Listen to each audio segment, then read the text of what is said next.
David Brewster here with another 3 for All, and this is 3 Pat Metheny Licks from 1986. And Pat Metheny's a total legend of jazz guitar, and I've been following him and his music since I was in high school. And I really fell into his music when I was in college, and I was a student at AIM in Atlanta.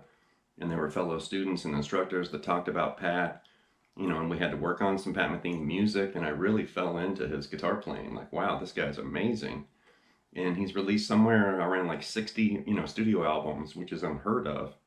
He's won like 20 Grammy Awards, and he's the only artist in history to win Grammys in 10 different categories. And then speaking of where I went to school, one of my friends, Carl Donahue, I went to school with, he's requested Pat Metheny for a while, and I have had requests to feature, more jazz, more funk, more classical, more acoustic, blues, and some different styles. So I'm definitely going to shake things up here on the channel, and we'll always come back to rock and metal and shred and stuff.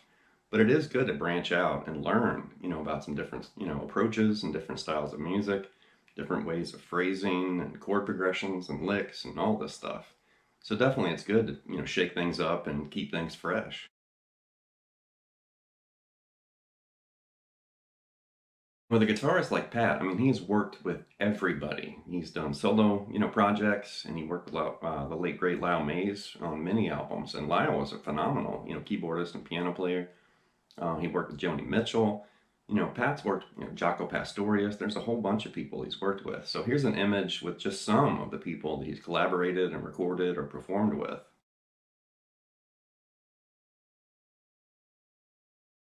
And while I did the prep for this lesson, I did notice on YouTube that his first 2 albums, Bright Size Life and Pat Metheny Group, are not on YouTube. And I don't know, I don't really, use Spotify or other services like that for streaming. I'm more of a CD and album kind of guy. But it's unfortunate that those albums aren't, listed. They don't show up.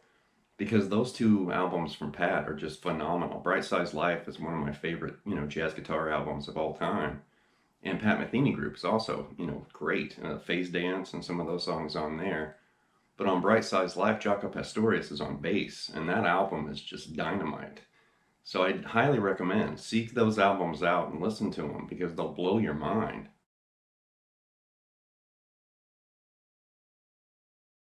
The licks in this lesson came from a live jazz festival appearance in France in 1986, and Pat is just on fire.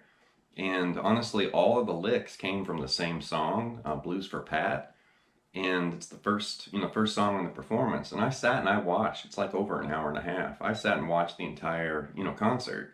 And there were hundreds of licks, but I know when I watched that first song, I just had like a little post-it note, and I was like, okay, and I was writing down like the time, when I heard certain licks or phrases. So all the ideas in this lesson came from that first song, and then after I watched the whole concert, I thought, man, I could make 100 videos out of this concert. There's just licks galore everywhere. Okay, the first lick is this blues motif, very typical kind of blues phrase, but it's, played in Pat Metheny's style because Pat's the one playing it. And this is the most tame lick, in this lesson. The following licks are going to be pretty out there and pretty intense. So this one's pretty basic, but it's a good place to start. And, Blues for Pat is an F or F7. And the lick is something like this. One more time. And there you can see we're literally playing out of, F minor pentatonic. And we're grabbing this, very standard, kind of blues phrasing.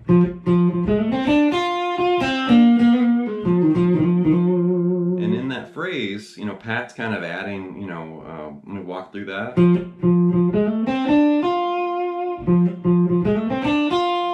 then he comes down, kind of slides in and out and grabs that flat 5 right there. And then he kind of mashes this F, E flat back and forth, at the end.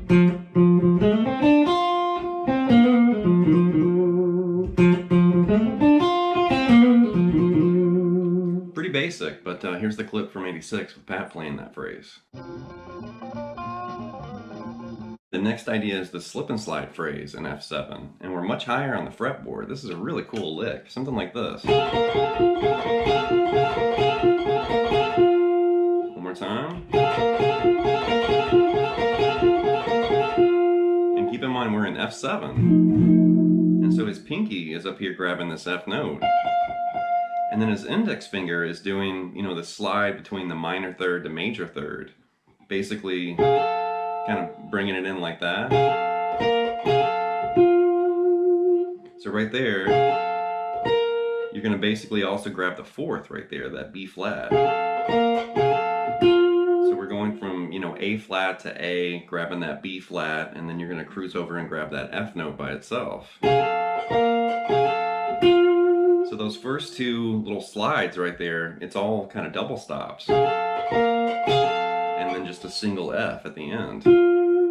Really tasty phrase. I like that because you're slipping and sliding, between the notes, and Pat just starts kind of shredding through that phrase. But you could do that in a blues jam, you could do it in all sorts of different, styles. But I like that kind of mix and match and slip and slide movement.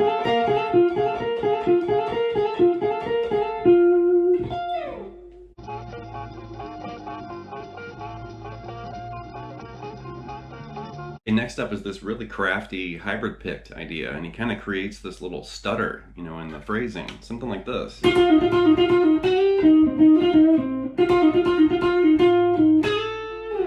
One more time.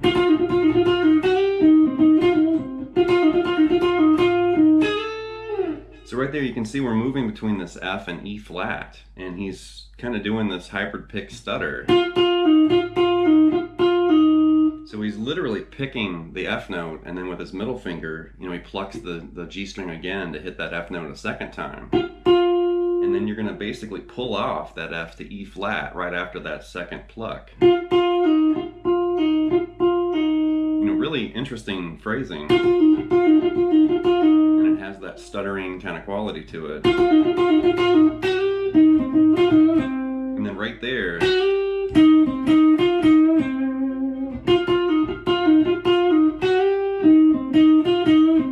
really tasteful phrase. I like that. And then do the stuttering part again. And once again, keep in mind we're in F7. So he's doing the first half.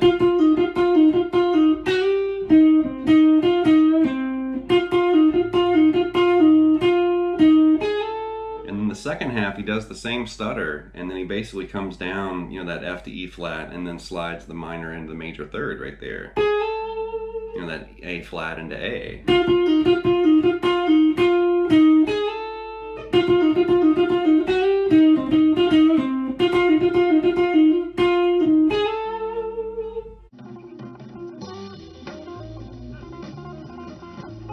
And here's a bonus lick from this live footage, and it's this frantic, busy, and blurry legato phrase. Something like this.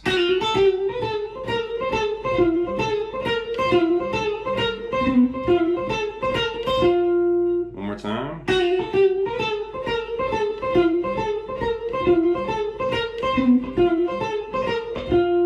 Crazy little lick, and it's definitely a great one for the middle and third finger because you're going to be working those two fingers over time.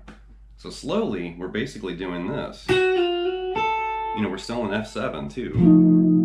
But it starts here, move that up a half step, move that up a whole step. So you've got this dizzy, kind of chromatic based idea. And then you're going to basically move the middle and third finger up a half step, but keep your index finger where it is there on the 8th fret. Then go back, a half step. Then jump to the G string. And then go back up on the B. Jump back to the G. And then do the B string again. Then you're going to jump down to the D string. That's a big jump. And then I just basically ended,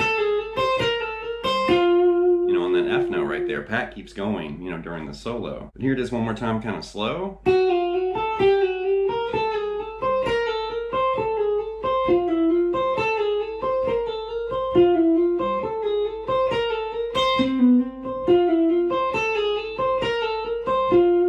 Crazy, frantic little lick.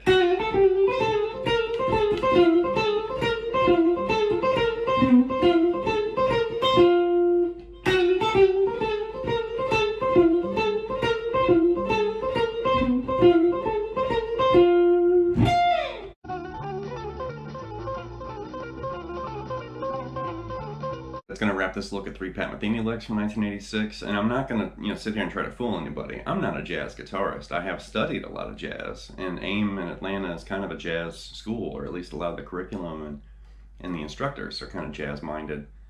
And I've been exposed to that world, and I've chipped away at that world.